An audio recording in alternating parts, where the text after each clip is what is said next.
Okay. Hi, everybody. Thanks for tuning in. My name's Sarah Buckingham, and I'm going to be presenting today on some US history and current affairs politics that correlate with different Pluto aspects to the Pluto position in the United States Sibley chart. I am still kind of a baby astrologer. I'm still learning and I've never done anything like this before, so I'm feeling a little bit nervous, but I'm very excited to be here with you all. I'm a member of a group that is run by Gray Crawford, an astrology study group that Sue Hilliard's a part of, and she invited me to be here today to talk a little bit about this after we had sort of an interesting discussion about some of the correlations between what's happening politically today and what was going on back in 1994, which was the last major aspect to our nation's natal Pluto. So we're going to do kind of a crash course in US history, and I am definitely not a historian, so folks are more than welcome to correct or add in the chat or in the comments. Yeah, we're going to try to draw out some themes and some significations of Pluto and Capricorn and the second house. I'm going to be using whole sign houses and the United States Sibley chart. And I think let's just go ahead and dive right in. Maybe I can't dive right in. There we go. So before we look at the chart, I want to just kind of like put a frame around this. I'm a big fan of the astrologer Jason Hawley, and he talks a lot about day versus night consciousness.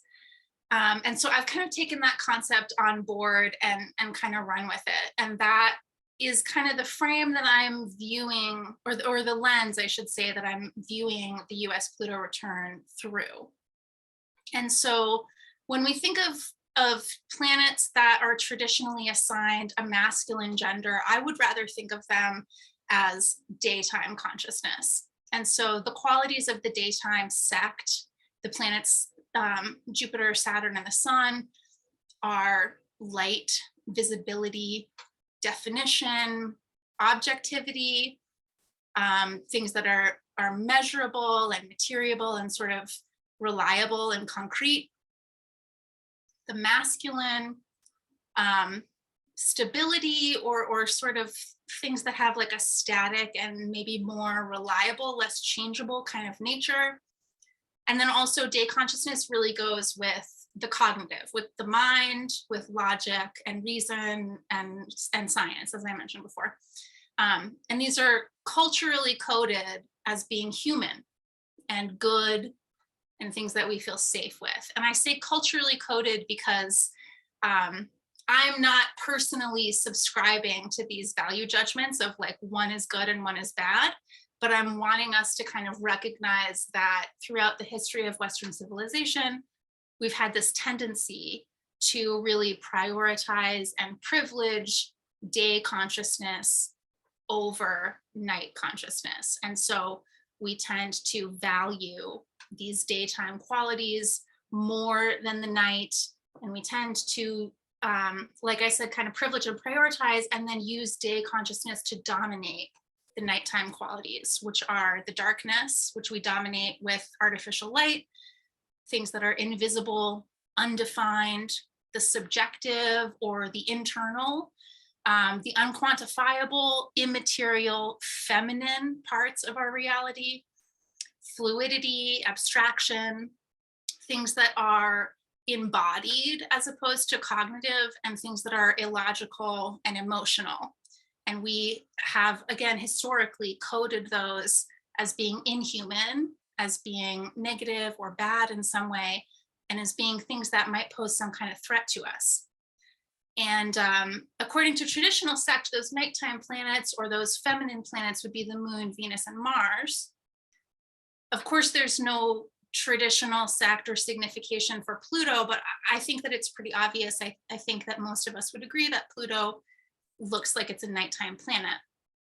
And so when I look at the United States Pluto return and other aspects to Pluto in our country's natal chart, or my country's natal chart. I shouldn't assume that everyone in the audience is from the US, but the story that I see in the history that I'm about to relay, in the correspondences to different Pluto aspects, is really a history of day consciousness, masculinity, and whiteness trying to dominate, control, perhaps even annihilate night consciousness. And it's my opinion that we have historically tended to associate women, people of color, the natural world, children, with nighttime darkness, inhumanity, and threat. And so I'm going to turn now to some of the significations of the planet Pluto according to the Rulership book, which is a really awesome book that looks like this, which is compiled by a guy named Rex E. Biles. This came out in 1971, which I love because it's a year that we're going to talk about later on that was a major Pluto transit for the United States. So according to the Rulership book, these are some of the significations of Pluto. These are not all of them. There are a lot more in the book than the ones that I've listed here, but these are the ones that sort of stand out to me as recurrent themes for the United States specifically. Because, right, Pluto is one thing, but then we're talking about Pluto in Capricorn, in the second house, and the transits that are affecting that placement. Like I said, I'm using whole sign and the Sibley chart, which is maybe up for some debate, but we can talk about that in a minute. So some of the significations that Bills gives to Pluto are canning and canneries, which I think is really fascinating. I don't think that I would normally associate food and food preservation with Pluto, but when I thought a little bit deeper about the story of Persephone and Demeter or Ceres, and that story really being about an abduction and a kidnapping. Persephone is taken to the underworld. Demeter or Ceres is in grief and then is withholding sustenance from the world. There is an agricultural metaphor there. And we're also going to run into some themes about broadcasting, about television and radio that maybe we would think should go with like Gemini or the third house or maybe even Sagittarius, but really are also kind of Pluto themes because there's some sort of association or metaphor that could be drawn between the idea of broadcasting seeds and the idea of broadcasting ideas. So there is this kind of also maybe anal retentive quality about Plutonian things that goes with canning in the sense that it's about holding on to something and preserving its freshness. Also chemistry and chem labs, exploration of both the ocean depths and outer space, rockets, drilling, atomic energy, atomic bombs, petroleum, poison and pollution, earthquakes and landslides, really any kind of natural disaster is a kind of Plutonian phenomenon. We're also going to see floods and fires. Pluto is associated with snakes and insects as well. Abduction and kidnapping disasters I already mentioned. Execution and assassination are going to come up. Mob lynching, mob psychology, the body in general, which also has correspondences with the moon, with the fourth house, with other aspects of astrology outside of Pluto. But I think thinking about Pluto in the second house, especially, and in Capricorn, thinking about the body of the nation is a really interesting way to interpret Pluto aspects and the Pluto return.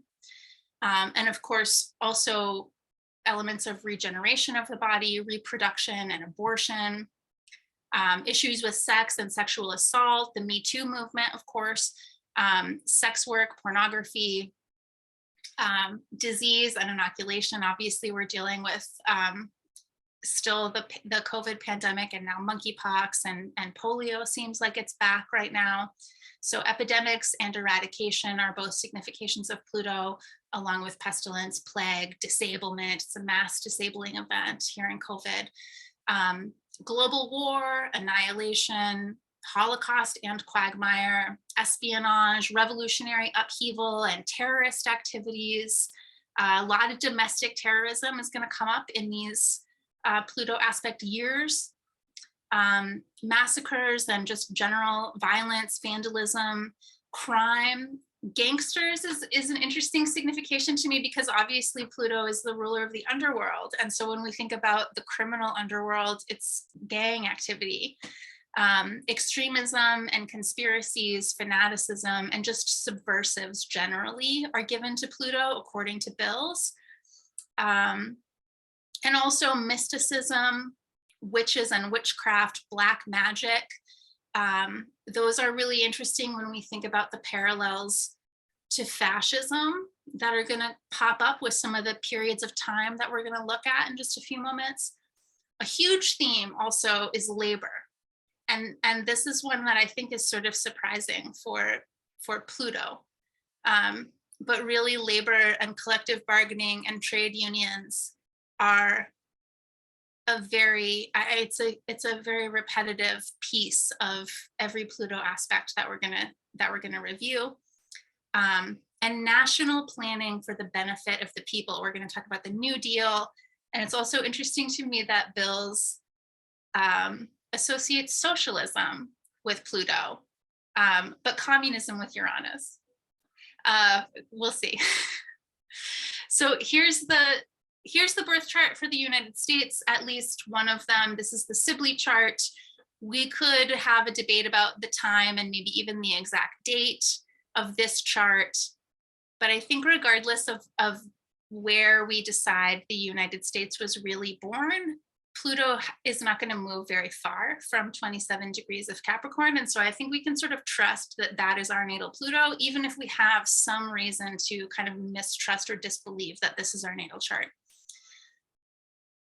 I do think that the second house seems to work really well for the historical correspondences or correlations of these different Pluto aspects. And I also think it's really interesting to think about this history in light of the other 27 degree placements in this natal chart. So in addition to Pluto at 27 Capricorn, assuming that this chart is our natal chart, we've got Aquarius at 27, the Black Moon Lilith at the top of the chart in the 9th house in Leo, and White Moon Lilith in the 1st house in Sagittarius. So really prominent placements for both the Black and the White Moon. And then the moon itself in that semi-sextile at 27 Aquarius, semi-sextile Pluto at 27 Capricorn. And so every single Pluto aspect that the US is going to experience is going to also be a Pluto moon aspect. It's going to also be a Pluto Lilith aspect. It's going to also be hitting the White Moon in the 1st house. And so as we start to go through some of this history, I think it's interesting to think about those other activations in the chart. And maybe we can take that sort of lightly because we're not sure if this really is the most accurate birth chart for the United States. But like I said, I think that we can kind of trust that it all kind of sort of comes out in the wash, that Pluto at 27 is close enough to our natal degree to be a meaningful indicator of some patterns in our history. And so I'm going to do sort of a crash course in US history, and I am not a historian. And so I really welcome additions, corrections, and I'm very interested in feedback. So Capricorn's associated with systems and structures and kind of the skeleton and the infrastructure of the nation. The 2nd house, of course, would be associated with the economy. and with assets and resources.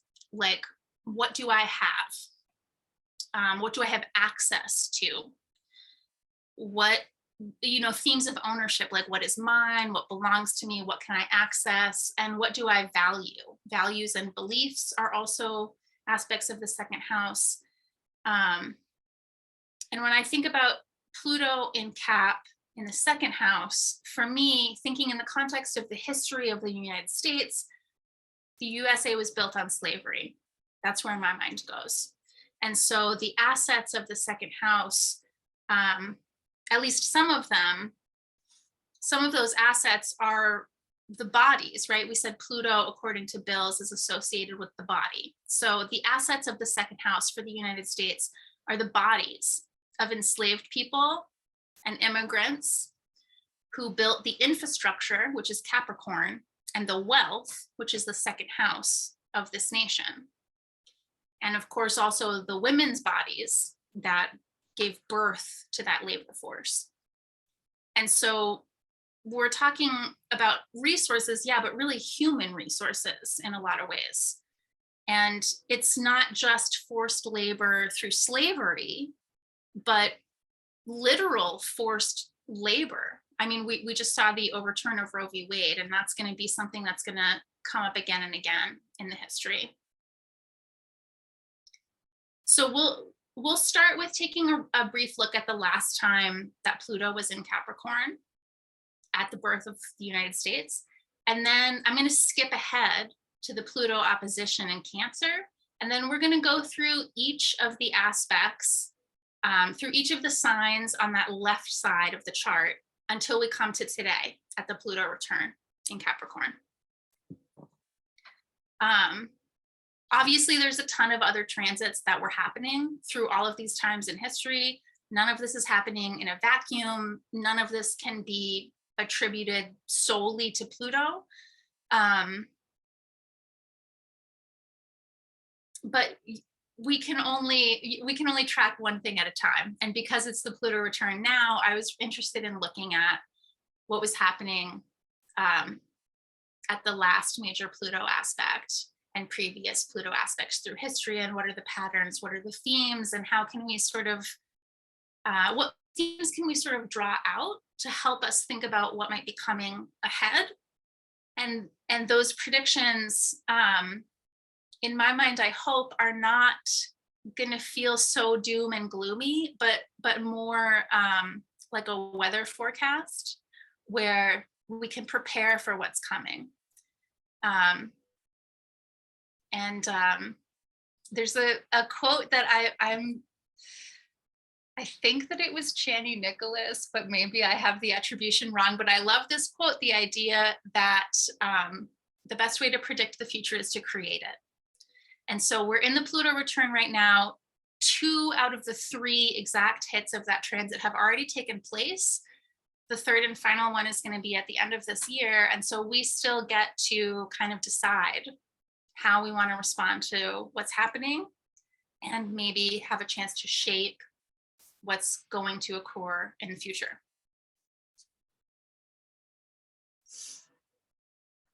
So obviously the last time Pluto was in Capricorn was the American Revolution. And it's not just a political revolution like we might associate with Uranus, for example. It's also a birth. It's the birth of something new, of the United States of America, which feels very Pluto. And it's born out of death, which is super Pluto, right? The nation's birth is the result of war, of death and violence. And Pluto's association with reproduction, it's sort of like England gave birth to the United States. It's that really violent separation from a parent. So like we might think of maybe Neptune or the 12th house as being associated with the birth process or the womb and gestation. But I think it's that violence and upheaval that went along with our country's birth that really gives it a Pluto signification. And I also learned recently that the majority of the enslaved Africans, the majority of the Black folks that were on these lands during the American Revolution actually fought for the crown. there were Black men fighting on both sides of the American Revolution, but the vast majority of them were fighting for the British Crown, fighting against what would become the United States. And so in this way, that war that gave birth to our nation really was a war where the cause of American freedom was in direct opposition to Black bodies. And I have a quote here from, this is from PBS. This is a really, I'm going to read this quote from PBS. The British actively recruited slaves belonging to patriot masters, and consequently, more Blacks fought for the crown. An estimated 100,000 African Americans escaped, died, or were killed during the American Revolution, compared to around 5,000 that served in the Continental Army.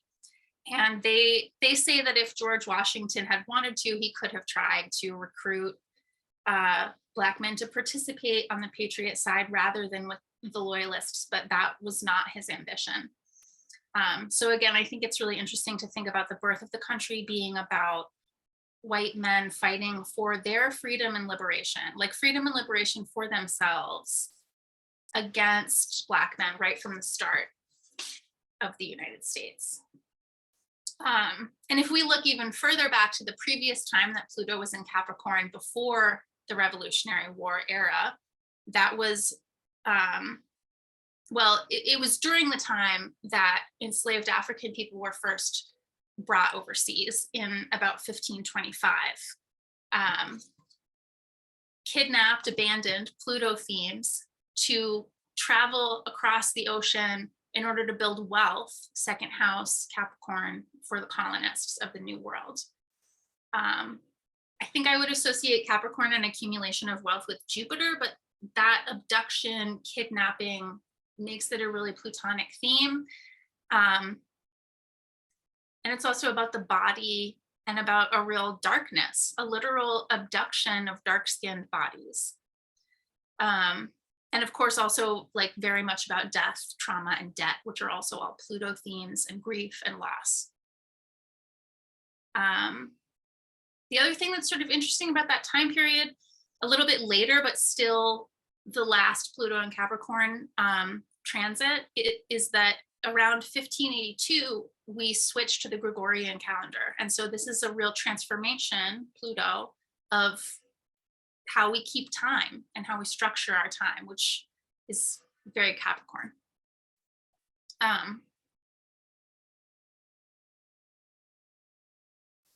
So we have white colonists becoming the oppressors that they wanted to throw off their backs, extracting value and labor from enslaved people, at the same time fighting against taxation without representation. And Pluto enters Capricorn January 1762. The following year, 1763, there's biological warfare with smallpox the colonists are using against Native peoples during the French and Indian War. About 10 years later, 1773, we see the Boston Tea Party, where colonists are disguising themselves in order to scapegoat, which I think is a very Pluto topic, disguising themselves to scapegoat the natives and dump, which is to waste, which is also Plutonian, a product, which is tea, that represents colonialism and global trade and capitalism and exploitation. So we might think that the topic of scapegoating maybe belongs to Neptune, but I think that I want to associate it with Pluto because when I think of when I think back to like biblical times, the scapegoat ritual is about it's about making a sacrifice, which I think is very Plutonian. And so scapegoating, I think, is a huge theme in the history of the United States as far as it relates to Pluto transits. So then after the Boston Tea Party, we have a period of rebellion and retaliation, which of course is very Plutonian. It's all about power struggle between the colonists and the British, the colonists and the Native peoples, the colonists and enslaved African people. And then in 1774, we have the first Constitutional Congress. So it's 1774 that we have our first Constitutional Congress. And of course, here we are in 2022 talking about constitutional crisis. And that's something I'm going to come back to at the end. It's open rebellion by 1775, building up to the Revolutionary War in 1776. And then, of course, 1787 is the Constitution, followed a couple years later by the establishment of the Bill of Rights, which completely leaves out people of color. So I see the US Pluto return as a kind of reckoning with that historical legacy. I think we're already seeing that happening, and I think we can expect that to continue. The third exact hit, as I said, is still to come this year. And then we still have the last few degrees of Capricorn to travel before Pluto moves into Aquarius in the beginning, in spring of 2023. I think it's March 2023. So we're looking at themes of transformation of systems and structures that are associated with the nation's assets, resources, and values. And so I'm going to start with the opposition, just a little over 100 years ago. We just don't have time to go through the entire history. And so just really brief overview of Pluto and Cancer generally, like the sign-based transit. And then I'm going to look at the specific years, 1936 and 1937, when we had exact hits of the Pluto opposition. So Pluto and Cancer saw World War I, of course, the United States occupation of Haiti. We had a race riot in Chicago in the summer of 1919. That was called Red Summer. And we're going to see that theme return basically every Pluto transit. There were significant race riots in the United States. Also, the first Red Scare took place during Pluto and Cancer. That was right after World War I, and it sort of revolved around this perceived threat, which again is kind of Plutonic, I think, this paranoia about the labor movement and about anarchists and about just political radicalism in general. The Red Scare was just the promotion of widespread fear, just like stoking this paranoia, fear of the potential rise of communism or other leftist ideologies, characterized by propaganda. And then, of course, 1918, the influenza pandemic, a global pandemic, about 500 million people died. A third of the global population at the time was ill. 500 million died, about a third of the global population was ill. And then in the United States, that was globally. In the United States, we lost about 50 million people, and we had there's different estimates on the death toll, but that number is from the CDC, that about 50 million Americans died. Excuse me. And then another interesting theme that pops up again and again is the idea of voting rights. So representation. And it was 1920 that we amended the Constitution to allow women's suffrage, enfranchising American women. Of course, the Great Depression, so economic themes are also obviously a repetitive piece of this history, because we're talking about the second house. Great Depression, what created severe economic hardship worldwide after the crash of the United States stock market. It first began with Black Tuesday on September 4th, 1929, as Mars was approaching our natal Pluto. And so that means also that Mars was opposite Pluto in the sky. We were under a Mars-Pluto opposition as Mars was approaching Pluto opposite our Pluto. And then the stock market crashed at the end of that October 29, 1929, which led to food scarcity. Something that we're talking about, that we're worried about again today. And so that period of time really transformed America's foodways, our food culture, and it shifted things toward this focus on really high caloric value and long shelf life, stability, shelf stable products, which meant really mass produced processed products. Foods like Jell-O, instant coffee, candy bars came into existence. Spam was introduced in July of 1937. And it's interesting to note that this era, Uranus was also in Taurus, like it is today. Also, while Pluto was in Cancer, the New Deal, a series of programs and public work projects and financial reforms, regulations that were enacted by FDR. And so that's that sort of public planning process, and perhaps some would say socialism, that Rex Bills in the Rulership book associates with Pluto. That was followed or overlapped, I guess, with the recession from 1937 to 1938. And recession, again, economic recession is going to be a recurring theme in this history. We had the rise in fascism in the aftermath of World War I. And then also this period after the New Deal is sort of the birth of the modern conservative movement in the United States. This is really when it began to kind of like congeal and solidify, and intellectuals and politicians were collaborating with businessmen to oppose the liberalism of the New Deal, and labor unions and these big city Democrats, which to me sounds a lot like the sort of liberal elite or the coastal elite that we hear people talking about today. So that's just Pluto in Cancer generally. That's just like the sign-based transit. Those were the years when Pluto was in the sign opposite the sign of our natal Pluto. But if we look to the years when we had exact hits of the Pluto opposite Pluto aspect, you can see the dates that that aspect was exact on the screen.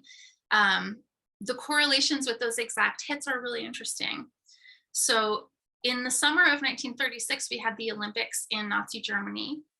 It was the very first Olympics to ever be televised worldwide. Prior to that, the Olympics were broadcast on the radio, but they were really only able to reach the limits of their country of origin. So like the prior one to 1936 took place in Paris, and that was broadcast on the radio, but really only to people in France. And so this was the first time being televised that the Olympics was able to be broadcast to the entire world. And this was the Olympics coming out of Nazi Germany. And again, the Rulership book gives television and radio both to Pluto. So at this time, Hitler used the games as an opportunity to promote his vision for white supremacy. And as far as the United States is concerned, this was when Jesse Owens won the 100-meter dash. This was one of the first times in American history that a Black man really was like a really prominent athlete. And this is another thing that I see as a repetitive theme in the history or the correspondences of these Pluto-Pluto aspects in US history, is Black excellence in athletics and like real prominence and celebrity associated with Black men and sports and athleticism. So then August 10th, so that was happening throughout the summer of 1936. August 10th was the first exact hit of the Pluto opposition. And I don't have any historical correlation for that exact date. If you know one, I would love for you to share it. But a few days later, on August 14th of 1936, we saw the last public execution by hanging in the United States. And this was, unsurprisingly, I think, a Black man who was hung for sexually assaulting a white woman, which is incredibly Plutonic, in my opinion. Mistakes were performed in this hanging, according to Wikipedia. And there was a media circus surrounding it. And all of that attention and scandal contributed to the end of public execution in the US. And then the following January, just one day before the next exact hit of this Pluto opposition, Roosevelt was sworn in for his second term, and inaugurations of US presidents have been held on that date, January 20, ever since. Pretty soon after that, FDR proposed this court packing plan, where it was called the Procedures Reform Bill of 1937. And he was trying to get the rulings that he wanted so he could pass his New Deal proposals. So he wanted to pack the court with folks that were going to agree with him and pass his proposals. And his plan did not succeed. He got voted down July 22nd, 1937. And then in February, we saw really major labor strikes. There was a sit-down strike at GM that ended when the United Auto Workers was recognized for the first time. The following month, United Steelworkers signed a contract with US Steel. There were issues going on between the Chicago policemen, and police is also, according to Bills, again, in the Rulership book, police is associated with Pluto, which I think is really fascinating too, because police and their interactions with people of color is a continual theme throughout this history as well. So there were issues between the Chicago police and the American Federation of Labor and Republican Steel during this time as well. And of course, disaster goes with Pluto. There was a deadly natural gas leak in March of 1937. And then of course, the Hindenburg disaster, which took place May 6th. June 22nd, 1937, Joe Louis, AKA the Brown Bomber, that was his nickname, won the World Heavyweight Championship in Chicago. And then later that summer was the conviction of some of the Scottsboro boys, who were a group of teenagers that were falsely accused, Black teenagers who were falsely accused of sexually assaulting a white woman. And they were repeatedly retried. It produced 2 landmark US Supreme Court verdicts, which again is a recurring theme. Supreme Court decisions seem to, it's not the only time that they happen, but they seem to be almost certain to happen when we're having some kind of a Pluto transit. At this same time, in October 1937, there was an associate justice to the Supreme Court named Hugo Black, who went on the radio, again, associated with Pluto, defending himself against his alleged involvement with the KKK. And 1937 was also considered to be the end of what's called the Lochner era, which was a period from 1897 to 1837, where the Supreme Court, according to current Chief Justice John Roberts, during this era, the Supreme Court was not interpreting the law, but making the law. They were striking down economic regulations and other laws that they considered to be infringing on economic liberty. So themes that are arising out of just 1936 and 1937 are World War, global pandemic, voting rights, economic depression and recession, rising fascism, racial tensions, food shortages, labor issues, and the growing power of unions, which I think are all themes that are back today.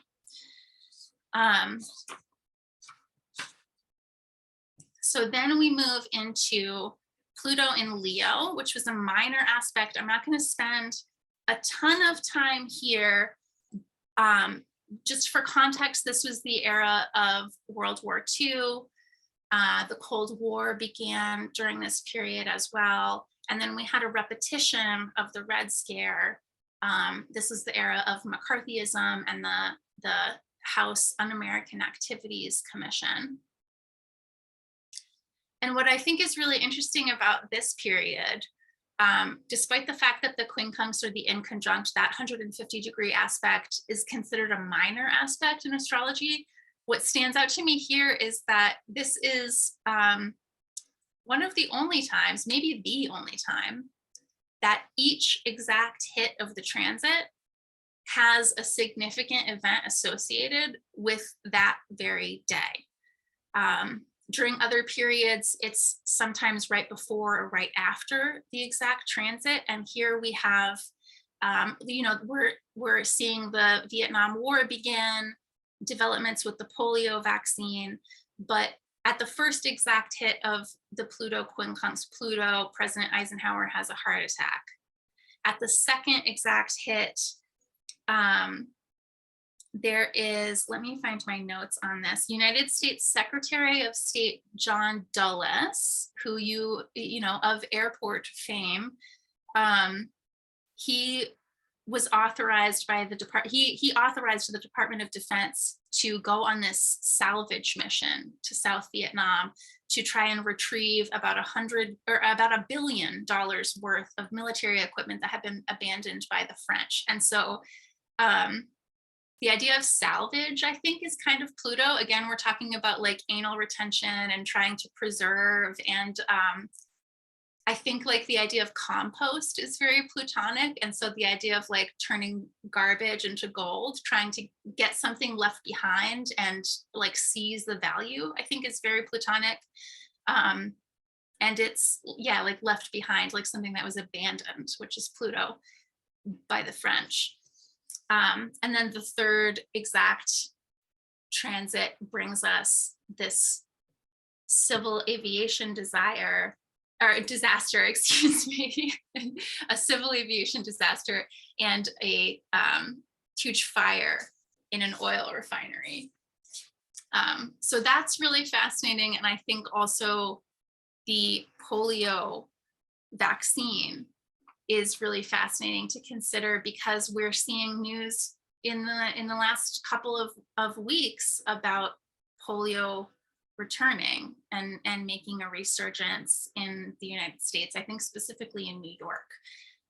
So it was actually in 1955 that Jonas Salk's polio vaccine was first declared safe and effective.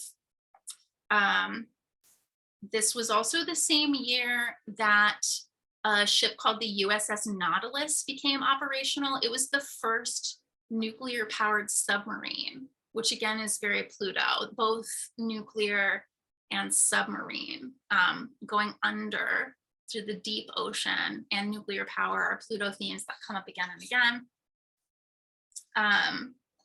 And so that was 55, the same year that the vaccine was declared safe and effective. And then we began testing that polio vaccine in it was first developed in 1952 by Jonas Salk, and then we started testing it in 1954. The largest medical experiment in history at that time led to it eventually being declared safe and effective in 1955. And this was a medical experiment on children, which I think maybe we can correlate with Capricorn being about age and about maybe growing up a little bit too fast, which seems to correlate to me with the COVID pandemic and the impact that that's having on kids today, not being able to be in school or have their normal lives. And then, as I said, Eisenhower had a heart attack, September 24. A few days after that, on September 30th, 1955, the actor James Dean was killed in a car accident. He was 24. And I only mention it because he was killed driving a car called a Spider. And Pluto, of course, is associated with insects and spiders. This was right before Rebel Without a Cause came out in October of 1955. There was a bombing also at the end of 55 in November. A bomb exploded in a cargo hold of a United Airlines flight that was above Longmont, Colorado, and killed almost 40 people. And so those aviation disasters are something that we're going to see come up again and again. This was also, let me stay here for a moment. This was also 1955 was the year that Rosa Parks was arrested for refusing to give up her seat to a white person on a bus in Montgomery, Alabama. A few days later, December 5th, Dr. Martin Luther King and some other Black ministers coordinated the Montgomery bus boycott in response to those events. And that is considered to be the beginning of the civil rights movement. That's the spark that kind of gave birth to civil rights. We also had the Suez Canal crisis, which I don't have a lot of information about, but that had to do with a power conflict over oil. So again, Pluto themes showing up. The Dow is another theme that shows up every time we have a Pluto transit to the US Pluto. This time in 1956, it was the Dow closing above 500 for the first time. And then the Montgomery bus boycott began officially the following June. There was a Supreme Court case that was decided at that time as well about busing and about segregation on buses. There's going to be another case later on that's about busing and segregation. And then June 29th, 1956, July 29th, 1956 was the last head of this transit. And that was the day that Eisenhower signed the Federal Aid Highway Act and created the interstate highway system, which is obviously an essential piece of American infrastructure, which we can associate with Capricorn.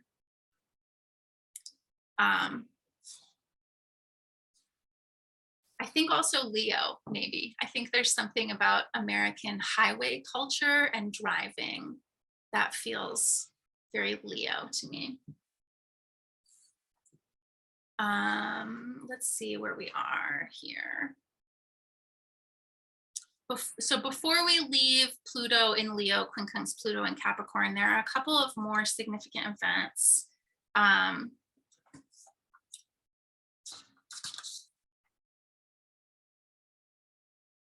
We had a mid-air collision of two passenger aircraft over the Grand Canyon on June 30th. An explosion at an electrical products plant, the Suez Canal crisis, again, that was about oil, and then a fire at an oil refinery in Texas, which killed 19 people. And then we'll move on to Pluto in Virgo. So this is the first, this is the trine, right? This is the first sort of like more gentle aspect that we've seen so far since we started at the opposition. Pluto in Virgo takes place from 1956 to 1972, roughly. You know, there's retrogrades to take into account, but this is like roughly the era that we're discussing. It's the era of civil rights. So it's the trine. So we're, instead of having a lot of challenges, we're having transformation that is maybe a little more liberatory.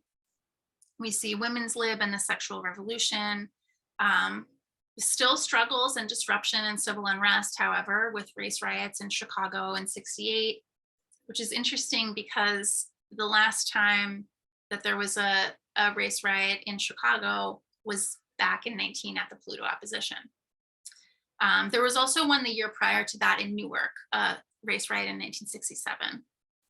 And then this is also the era where the American Indian movement gets started, the Stonewall riot that sparks off the beginning of the queer liberation movement, and the environmental movement, Pluto and Virgo. This is the first time since, this is the first time, sorry, I should say this is the last time. This is the last time that Pluto is in an earth sign. Before now it has returned to Capricorn. So we're talking about environmentalism, nuclear non-proliferation, and the establishment of the first Earth Day. Of course, Virgo is the USA's 10th house. It's the top of the chart. It's also associated with Saturn and Capricorn. So there's like some similarities with themes there as well, a lot of overlap.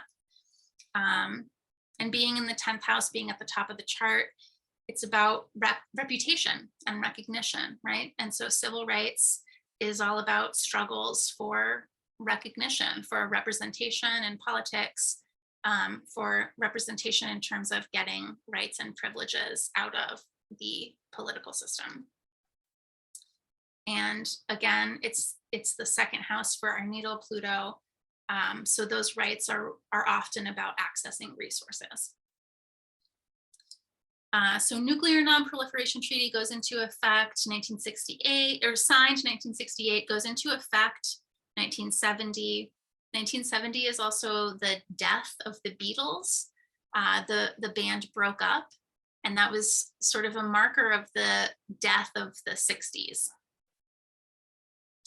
There was also, around that same time, just a couple days later, an oxygen tank in Apollo 13 exploded and forced the crew to abort the mission. Again, so Apollo, space exploration, Pluto, explosion, Pluto, abortion, Pluto. They aborted the mission and returned back to Earth and splashed down safely in the Pacific. And then not even 10 days later, the first Earth Day is celebrated in the United States. Again, it's Pluto in an Earth sign. And just 2 days after that, on April 24th, 1970, we saw enormous protests against the war in Vietnam. April 29th, 1970, so like a week after those protests began, the US invaded Cambodia and the protests grew.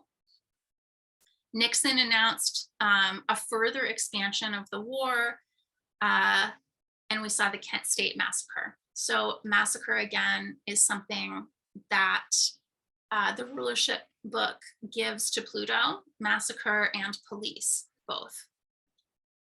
So this is Kent State University in Ohio. There's a demonstration, about 500 students on the Commons. Students burned down the ROTC building at Kent State.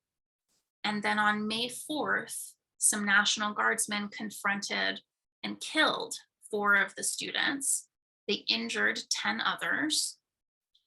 And eventually, 450 different university, college, and high school campuses across the country were shut down by strikes. So again, we see a lot of labor strikes and student strikes with Pluto, both violent and nonviolent protests. A total of 4 million students involved. So a huge event in US history.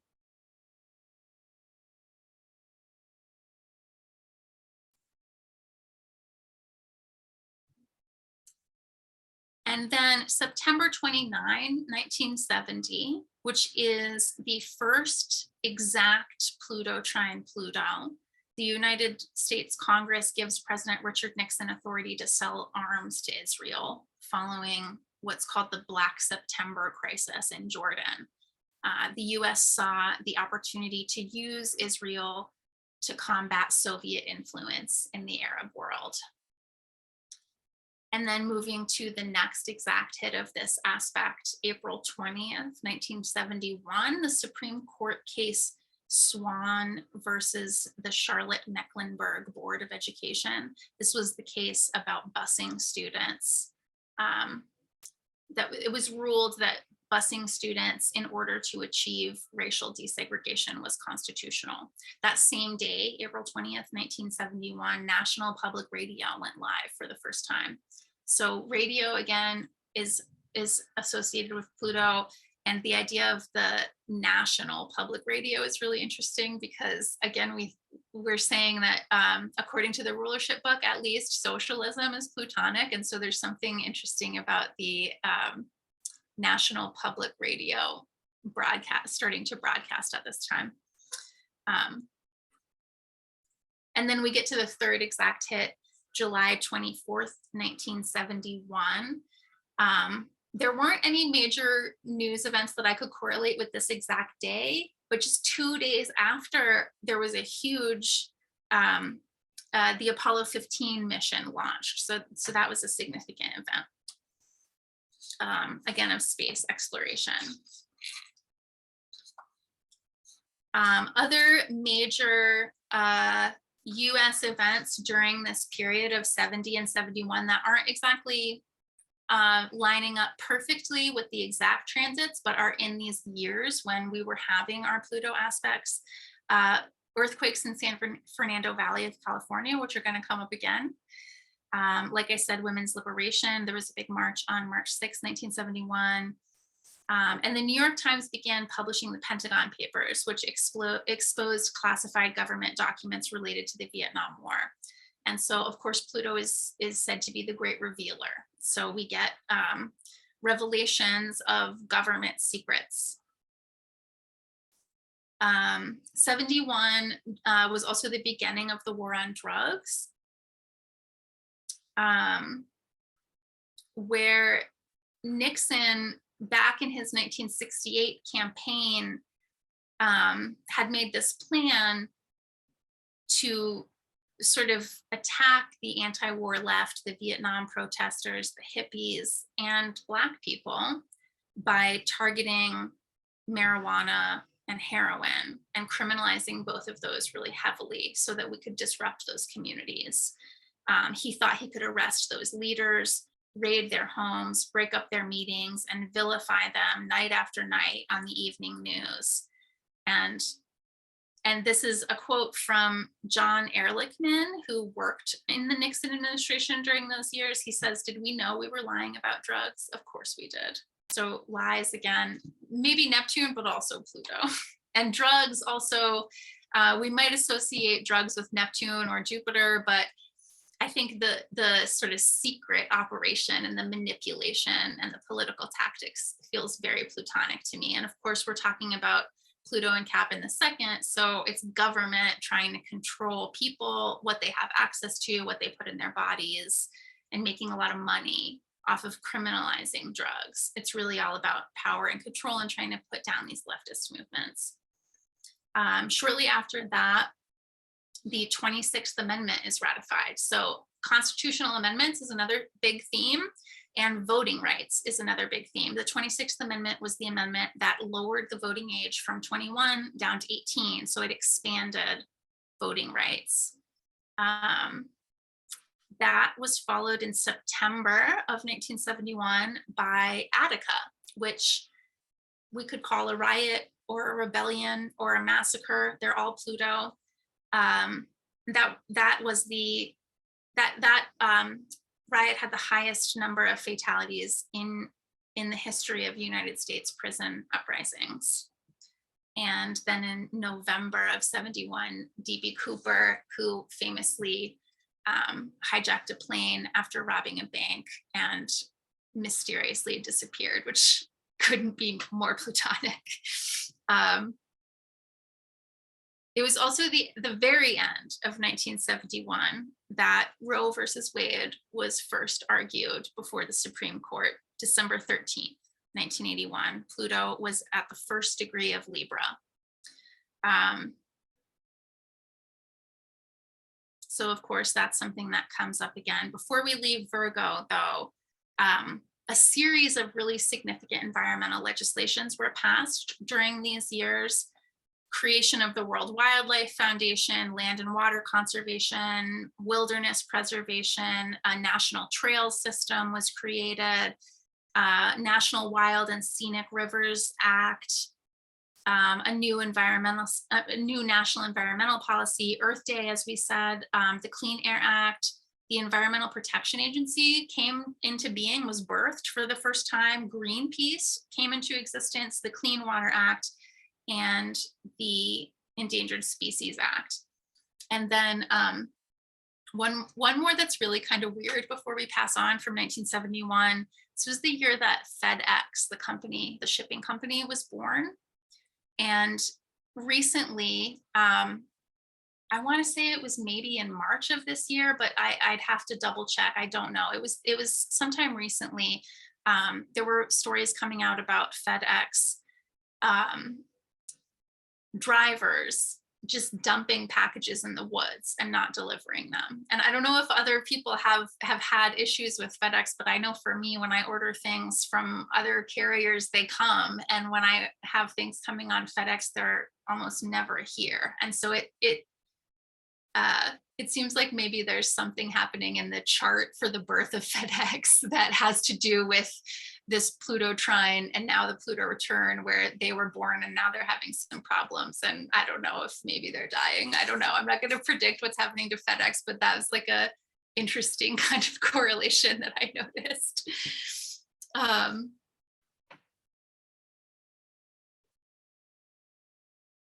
don't know how we're doing on time here. Maybe I'm going too slowly. You're doing fine. Oh, thank you, Sue. You're doing great. Keep going. So now we're at the square. Now we're heading into Pluto and Libra, which was roughly 1971 to 1984. Jimmy Carter was the president from 77 to 81. There was an energy crisis in 1979, followed by a global recession. So again, global recession and oil are huge themes, probably always throughout American history, but pretty reliably whenever we're experiencing a Pluto transit. 1981 to 89, Reagan was president, and he kind of rejuvenated conservatism in America and conservative Republican ideology. He brought on tax cuts, an increase in defense spending, deregulation, and really trying to fight against communism, or what he saw as communism. He strengthened the military. He appealed to family values and conservative religious morality. And we saw issues around abortion, gun control, and gay marriage, which are all coming up again. This period also feels kind of reminiscent to me of the period right after the New Deal, which we talked about at the beginning, when Pluto was in Cancer opposite our natal Pluto. Some of the resistance to the reforms that had taken place in the 30s, similar to some of the reforms that had taken place in the 70s, and then we get this kind of period of backlash. So during the trine, lots of liberation and freedom. During the square, kind of walking that back and shutting things down, tightening up. I think it's also interesting that Reagan was an actor and didn't have a ton of, more than Trump, but didn't have a ton of political experience before he became president. And also around this time, Pat Robertson, who was a televangelist, tried to get the nomination, but he lost to Bob Dole, who ultimately lost to Clinton. But anyway,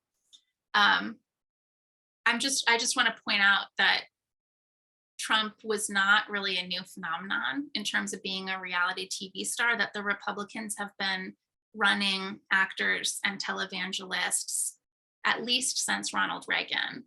And again, there's a sort of Neptunian, Plutonic kind of thing behind that. The AIDS epidemic, of course, in 1981, which we're seeing parallels to today, as monkeypox is being classified as a sexually transmitted disease among men who have sex with men, even though the evidence does not support that. We also had in this period the Iran-Contra affair, which was a big political scandal where some of the senior officials in the Reagan administration secretly sold weapons to the Islamist government in Iran. And then they planned to use the profits to arm the Contras in Nicaragua, who were a rebel group. And also a nuclear arms treaty. So that's kind of the overarching major events of Pluto and Libra. And then if we look more specifically at the end of 1982 and the year 1983, that's when we were having the most exact Pluto square. We saw the breakup of the AT&T monopoly, which I would consider monopoly like oligarchy and plutocracy to be very Plutonian. And this is the Libra square. So it's about kind of trying to balance all of that out and create better relationship.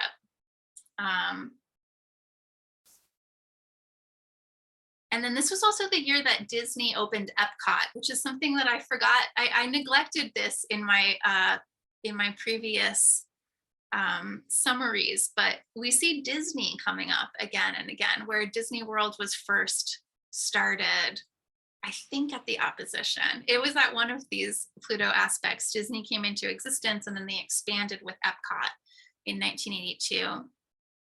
We also had a huge peak in unemployment. And in the November election of 1982, the Republican majority that Reagan had established lost massively to the Democrats in the House. That was followed in November, the next day, November 3rd, with a huge surge in the Dow Jones Industrial Average. The first all-time high in more than 9 years. It hit a record on January 11th, 1973. That was the last record. So that was right just a couple of years after the trine in Virgo. And that 1982 points gain remains the biggest points gain ever in the Dow. So again, economic fluctuations are a part of the story. On November 6th, 1982, first exact hit. Again, there's not one major event that I can correlate with this. If you know of one that I'm unaware of, please tell me. I would love to know. But a couple of weeks later, on the 13th of November, the Vietnam Veterans Memorial was dedicated in Washington, D.C. So we see the Vietnam War as a story coming back into the news. And then on Thanksgiving Day, there was a devastating fire in Minneapolis that destroyed an entire city block downtown. And that block included the headquarters of the Northwestern National Bank. So it's not just fire, not just disaster and devastation, but also a banking center.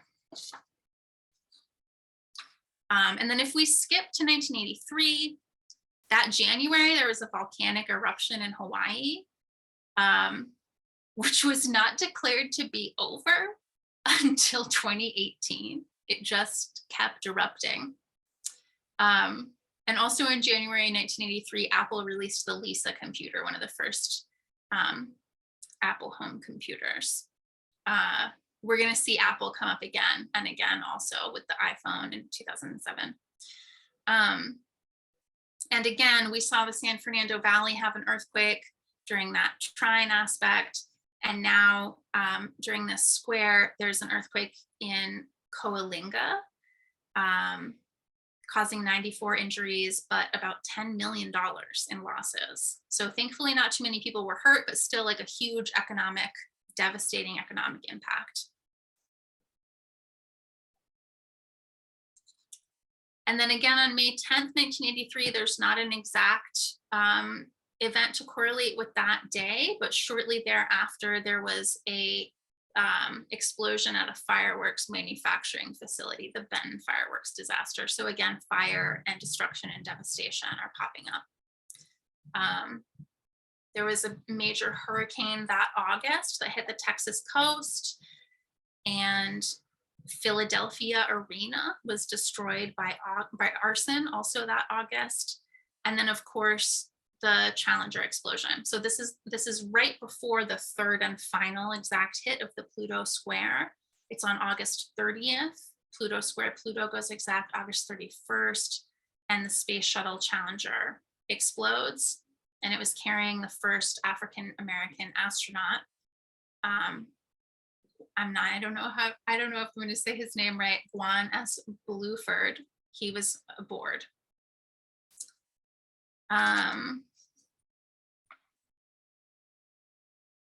Yeah, and then 1983 more, just devastation continues. It's a square. It's just really rough. It's just really bad. There's a massacre after an attempted robbery in Seattle. There's a problem at a nuclear plant in New Jersey. Also, the first mobile phone is developed by Motorola, which is like a precursor it's a precursor to 2007, when we're gonna come to later on in this talk, when the iPhone is released. So it's a major revolution in telecommunications, from a landline to a mobile, and then eventually to a smartphone. These are all correlated with Pluto aspects. 1983 also was the most watched television broadcast ever, with the television show MASH. and ARPANET officially changed over to using internet protocol and creating the internet. So again, it's interesting to think about telecommunications being associated with Pluto rather than like third house or Mercury or Gemini. Also in 1983, Ronald Reagan proposed the Strategic Defense Initiative, which he called the Star Wars program, which is something that Trump famously tried to resurrect in 2016 when Pluto was in Capricorn and our sign-based Pluto return. This was a advanced weapons laser guided space missile project that, as far as I understand, never really got off the ground. And then one last thing before we leave 1983, on the theme of war, this was also the year that the United States invaded Grenada, which was a huge disaster on the 25th of October, 1983.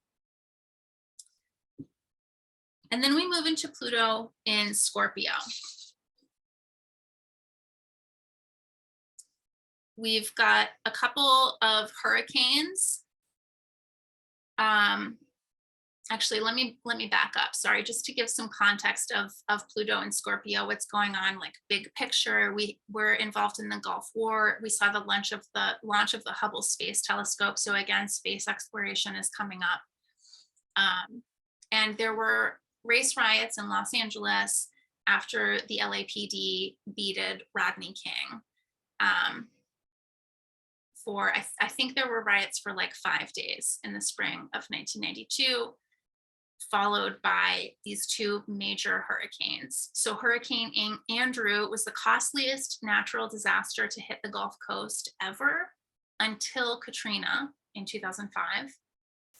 And then Hurricane Iniki, which is still to this day the strongest to ever hit Hawaii. So even though we're out of the square and we're in what could be considered to be a more soft aspect, it's Pluto and Scorpio. So Pluto is like really strong right now. Going back to Rodney King, sorry, I wanted to touch on that a little bit deeper. 60 people died during those 5 days between April and May 1992.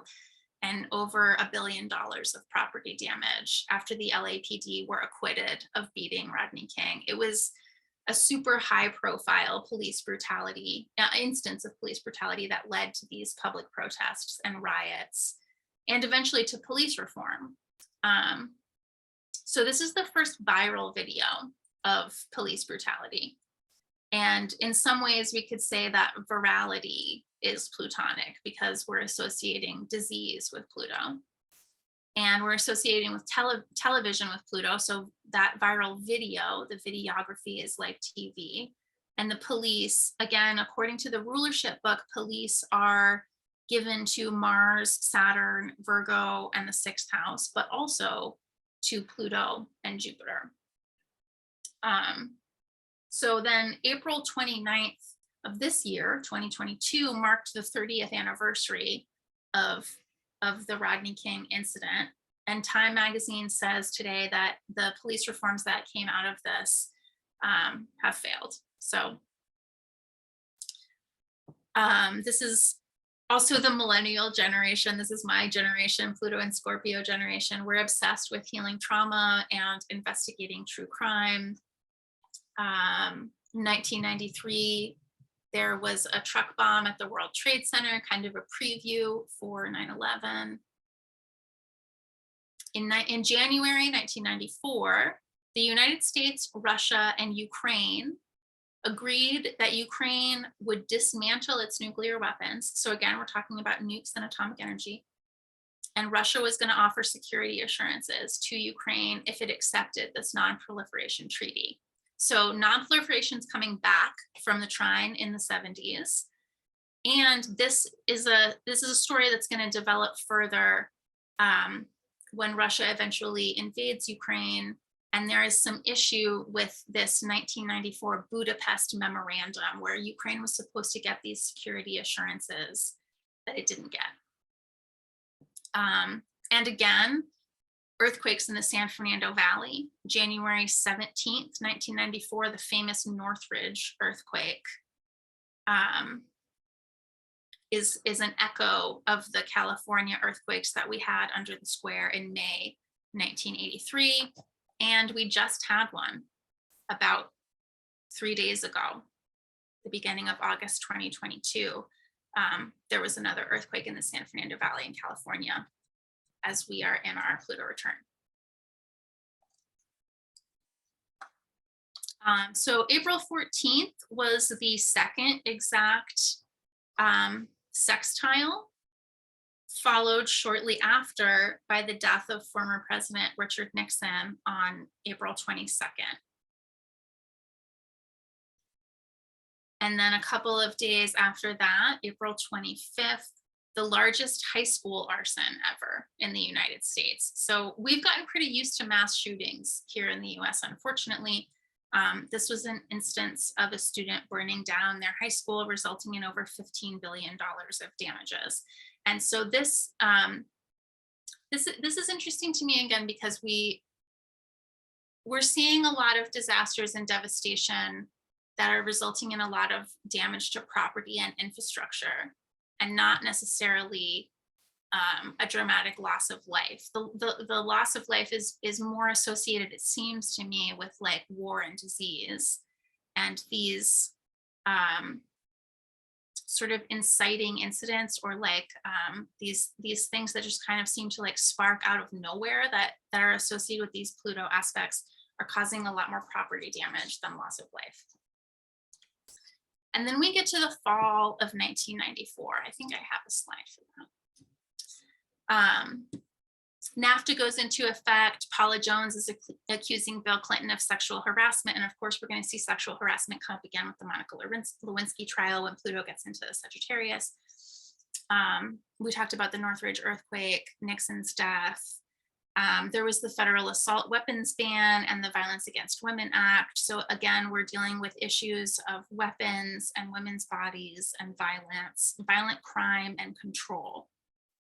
So this bill, the Clinton-Biden crime bill that was passed in the fall of 1994, is really considered to have ushered in the era of mass incarceration, which has also been called modern day slavery, mass incarceration.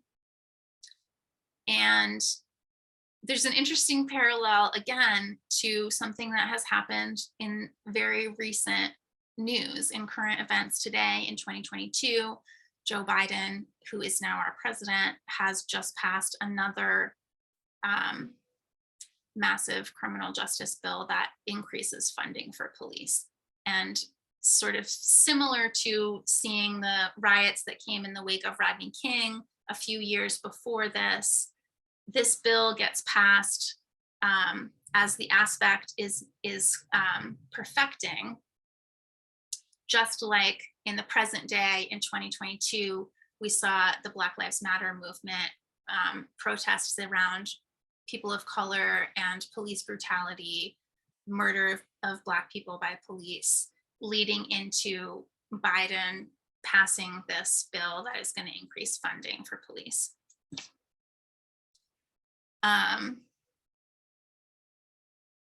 And again, this ushered in the era of mass incarceration right as Pluto moved into Sagittarius, which is all about law enforcement and the criminal justice system. We also saw the US invasion of Haiti, which harkens back to the opposition. The US occupied Haiti from July 28th, 1915 to August 1st, 1934. This time in the 90s, it was called Operation Uphold Democracy, and it lasted from the 19th of September 1994 to the 31st of March 1995. Then October 8th, 1994, sorry, I'm kind of jumping around in time here. We sent troops to Kuwait, and then later in October, there was an attempted assassination of Bill Clinton by Francisco Martin Duran. And again, assassination is associated or correlated with Pluto. So going back to earlier in the fall of 94, we had Biden passing that massive crime bill. or sorry, Biden authoring, I should say. And that was followed by the Republican Revolution, which took place the day after the election of 1994, which was the third and final exact hit of the Pluto sextile Pluto aspect. So the day before, November 8th, was the Republican Revolution. Newt Gingrich leads the Republican Party to take control of the House and the Senate in the midterms.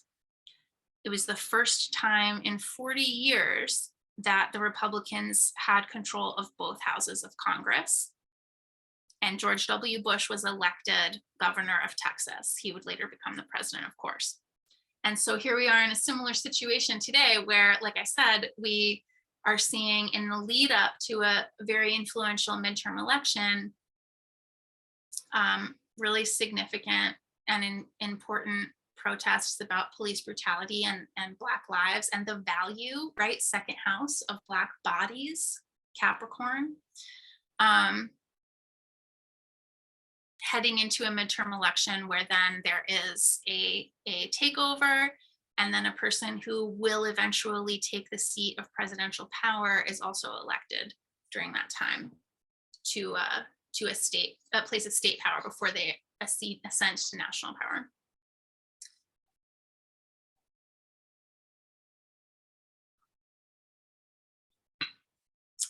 Okay, just a couple of more things while we're still in the 90s here. The first satellite digital television service launched in 1994, so we're talking about TV again. And then here in the United States, the first genetically engineered tomatoes became available, and the use and sale of GM foods was approved for the first time in the United States. And so again, I think this trend of sort of revolutionizing food is really interesting to think about in association with Pluto and the myth of Persephone, and how Demeter or Ceres kind of withheld in her grief. And so there are shortages, there's withholding, there's famine. It's the story about the birth of the seasons and how and why there is this period where nothing grows and food is scarce.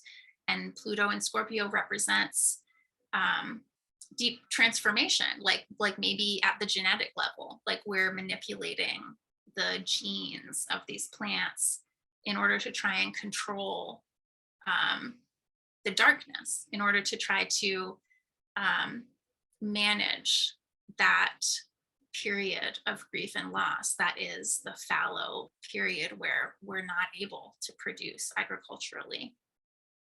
And as we said at the beginning, the Rulership book also associates canneries and cannings, as well as chemistry and chem labs with Pluto. So that there's something interesting there where we might imagine that it would be Cancer, but it's showing up in Pluto aspects as well. So then we move into Sagittarius. We saw a lot of famous trials in this era. Court TV came into existence, the television show Cops, of course, the O.J. Simpson and Monica Lewinsky trials. International commerce and globalization took off, free trade, the IMF and the WTO. Foreign trade seems very Sagittarius, and we were involved in foreign wars and religious wars, which again is very Sagittarian. I think for the sake of time, I think we're going to keep going into Capricorn. And I'm going to spend a little bit more time here because this is the sign by sign, this is the beginning of the Pluto return. So even though it's going to take until this year, 2022, for Pluto to come to 27 degrees of Capricorn, Pluto enters Cap in 2008, and that's when these themes really start to develop and show up. And so for me, in my opinion, it looks like all of these world events, current events, I should say, United States historical events that have been taking place at each one of these Pluto transits, those stories seem to reappear and begin to develop and deepen since 2008. And so some of the themes that I notice that I think are correlated with the United States Pluto return that seem to be specific to Pluto in Capricorn in the second house, and not just associations with Pluto, not just the significations of Pluto, but specifically to that placement in the US natal chart. This is what I see. Issues with white supremacy and the history of racism in the United States, which is founded on slavery, militarism, plutocracy, which means, obviously Pluto, plutocracy means government by the wealthy. It means income inequality, wealth inequality, the 1%, corporate control of the government. We also see labor issues and strikes, unionization, union busting, the Great Resignation, civil unrest, protests, riots, mass shootings, domestic terrorism, and big revelations of government secrets. Like first we saw the Pentagon Papers, and now we're at WikiLeaks as we move into Pluto and Capricorn. The death of youth with school shootings, with COVID, and old leadership. Biden is the oldest president in the United States. So Capricorn being associated with age, being sort of a sign of growing up too fast. The loss of youth, not necessarily through death, but just like not being able to experience your youth fully throughout this pandemic. Mass death, COVID-19 as a mass disabling event, which leads to the devastation of the labor force. And then Pluto also being associated with debt, right? Like we think of the 8th house as kind of like the place of death and debt and taxes, sex, debt, and taxes, and what circulates. So student loans, reparations, like what is owed, transformation around how the government distributes resources, and arguments over socialism and public assistance. So for example, Occupy Wall Street, AOC and the Squad, Bernie Sanders. And then we're having issues of really what are our values? Issues of security, money, resources, what is the value of science? What is the value of the environment, of workers, and whose lives have value? These are the themes. Do we have food, clothes, medicine? Do we have housing? Do we have healthcare?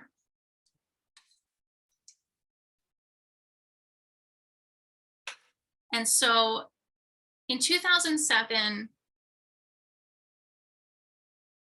I think I skipped a couple of things that I want to go back to. In 2007, Nancy Pelosi became the first female Speaker of the House, and that's going to pop up again. That's significant. And I skipped over, I neglected to mention in February of 2007, NASA launched a spacecraft called New Horizons, which was set to travel to Pluto. And in February of 2007, it flew past Jupiter. It took a little stop off. So we're stopping off at the ruler of Sagittarius on our way to Pluto, while Pluto is in Sagittarius. And they called the mission New Horizons, which couldn't be more Sagittarian. This took updated photos of the solar system, and it's received a gravity assist so that it could increase its speed and shorten its journey to Pluto by 3 years. And then again, the iPhone, which I mentioned, we had another record high with the Dow in October of 2007 before it started to decline as we came into the 2008 recession. So here we go. Here now we really for real. Now we're actually in Pluto and Capricorn. In 2008, Barack Obama is elected first Black president. His vice president is the now current president, Joe Biden, the guy that ushered in the era of mass incarceration with that crime bill back in 1994. 2008 also is obviously economic collapse, the Great Recession. Obama had to address this global financial crisis that had been caused by Wall Street corruption. Again, corruption is Pluto, and the collapse of the US housing market. 2008 was also the year that cryptocurrency was invented. And then in 2010, we got the Affordable Care Act. So dealing with the body, expanded hate crime legislation, and also the expansion of, let me see if I can find this statistic. This is from the Southern Poverty Law Center. So not just the expansion of hate crime legislation, which is protective, but also the rise of white supremacist groups during these years between Obama's election in 2008 and 2012. According to the Southern Poverty Law Center, the number of hate groups in the United States increased by 755%. That's a statistic from 2012. That's the year that Trayvon Martin was murdered. So this is before that. He was 17 years old. And then Sandy Hook elementary school shooting, 26 and 7-year-old kids were shot dead. 2013, the birth of Black Lives Matter, Boston Marathon bombing, Edward Snowden revealed mass surveillance. So again, Pluto is associated, it's the great revealer, it's associated with these big revelations, and Pluto in Capricorn is about revelations of specifically government secrets. 2013, we also had the first government shutdown in 2 decades because Congress couldn't agree about raising the debt ceiling. So again, debt is very Pluto. 2014, we see, unfortunately, more murders of Black men at the hands of the police, Michael Brown in 2014, and then Freddie Gray in 2016.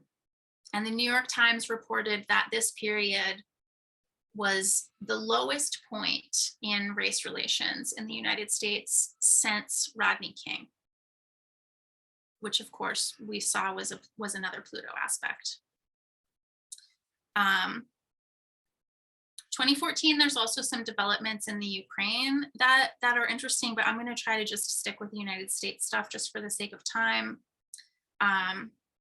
The documentary 13th came out, which was all about modern day slavery and mass incarceration and the United States Constitution, all themes that seem to be recurring throughout all of these Pluto aspects.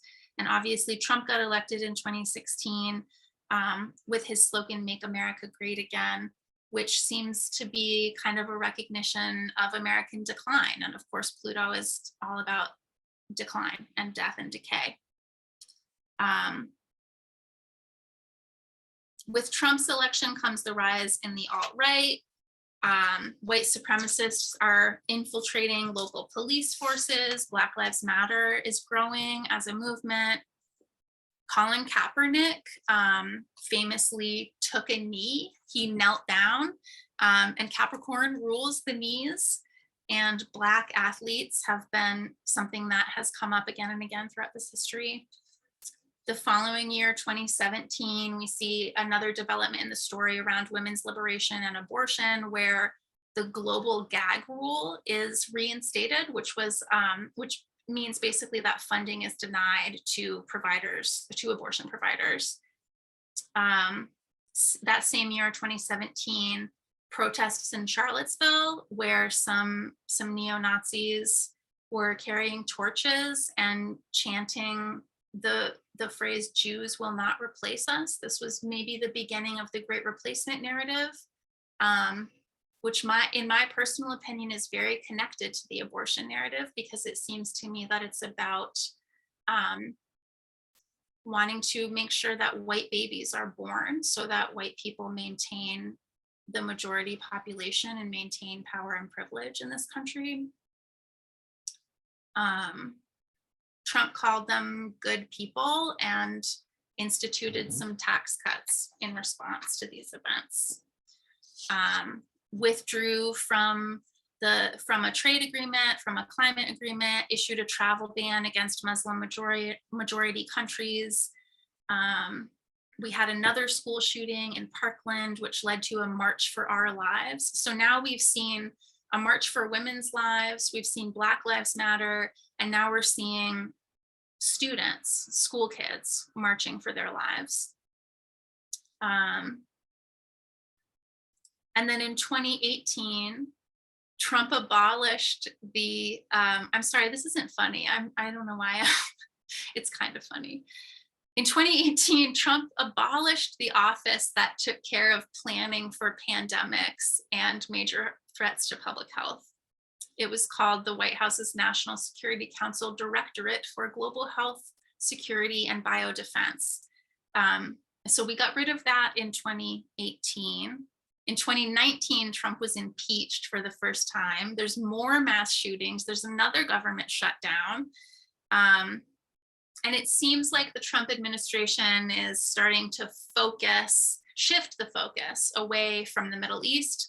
We're moving more towards Russia and China, which, if we look back to some of these previous Pluto aspects, we see that Russia and China in the opposition and the previous square were more key players than the Middle East, which was more involved with the softer aspects that we have. Of course, 2020 brings us COVID-19, which Trump calls the China virus, which increases hate against Asian Americans. And there are worldwide protests after the murder of George Floyd. Defund police enters the conversation. It's like we're done with reform and now we're on to Pluto. We're talking about a death and rebirth of those resources. There was an autonomous zone set up in Portland. Kyle Rittenhouse murdered 3 protesters in Kenosha following another shooting of another Black man named Jacob Blake. Troops were withdrawn from Afghanistan, ending the longest war in US history. And of course, Joe Biden got elected, the oldest president in US history, who was the vice president to the first Black president in US history, elected at the beginning of Pluto and Capricorn. Of course, Capricorn's all about age. And yeah, again, I've already said that he was responsible for this crime bill that ushered in modern day slavery as we know it today, back in 1994. And he was also there. I also found this quote from him that I found was kind of interesting. That was sort of a denial of the Black Lives Matter movement, claiming that it was nothing like 1968, which of course was another Pluto aspect year. I feel like I'm going too long, so I hope I'm almost done. We're getting close to the end here. We're almost in the present day. That's great. Keep going. Yeah, we're going a little long, but you're good. Okay. So we're in 2021 now. We're almost here. Trumpists storm the Capitol. There's this insurrection. We get the first round of COVID vaccines. Texas bans abortion. COVID, of course, is a mass disabling event with long COVID.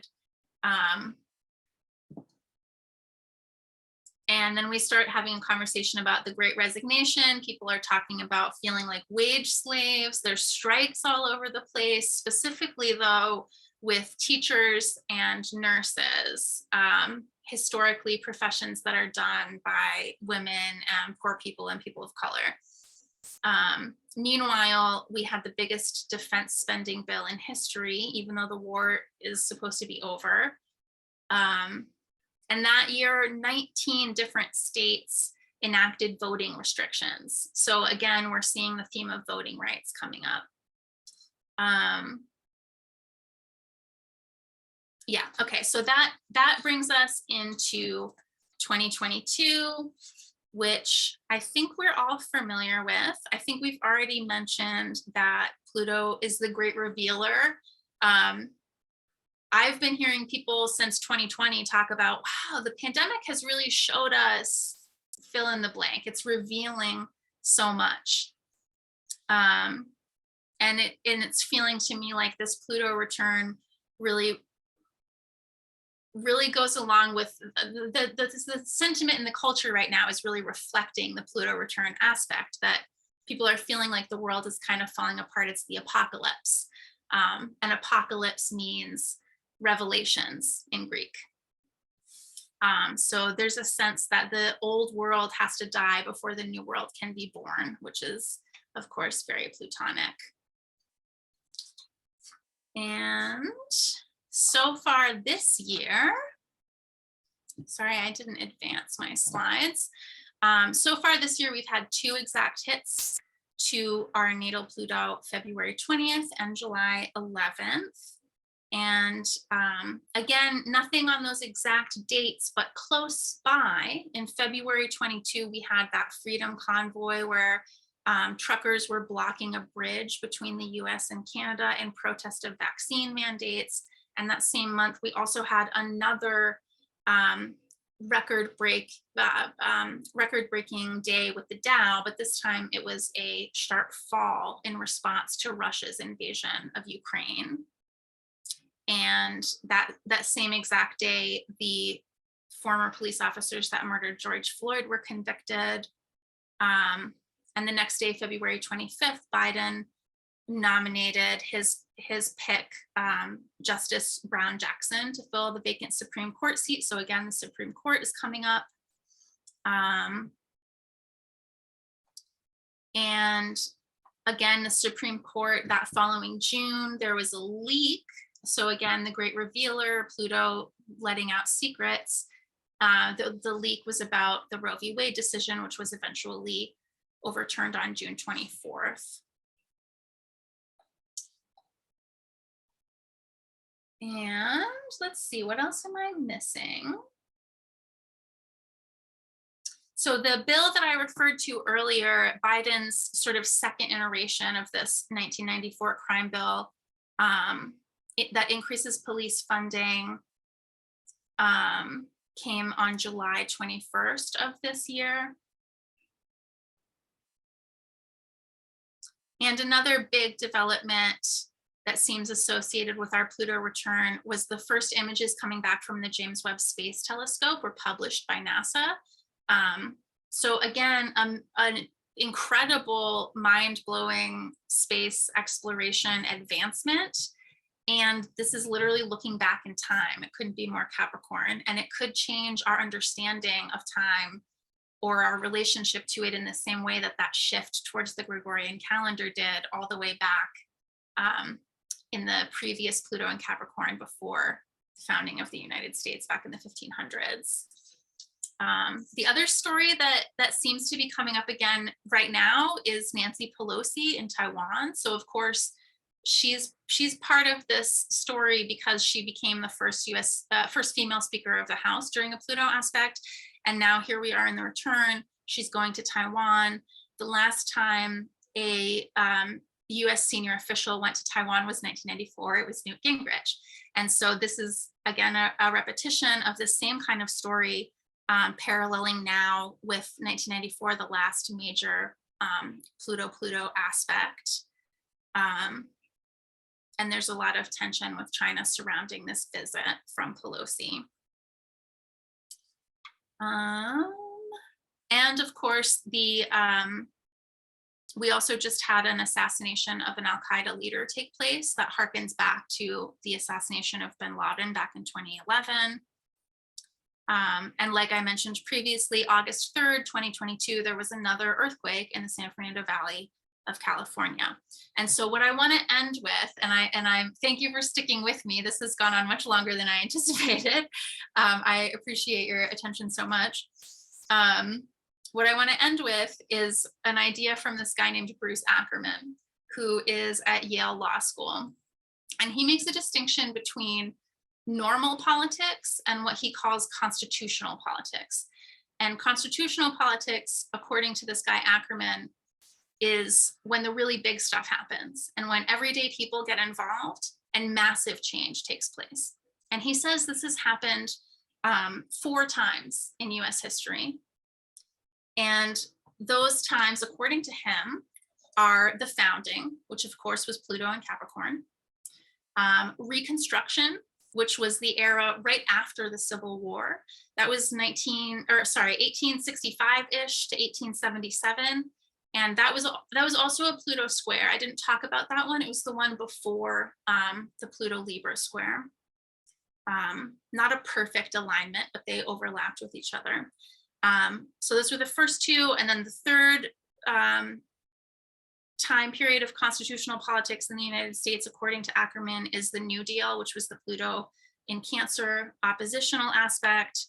And then, of course, the era of civil rights, Pluto trine, Pluto in Virgo, trine Pluto in Cap. And so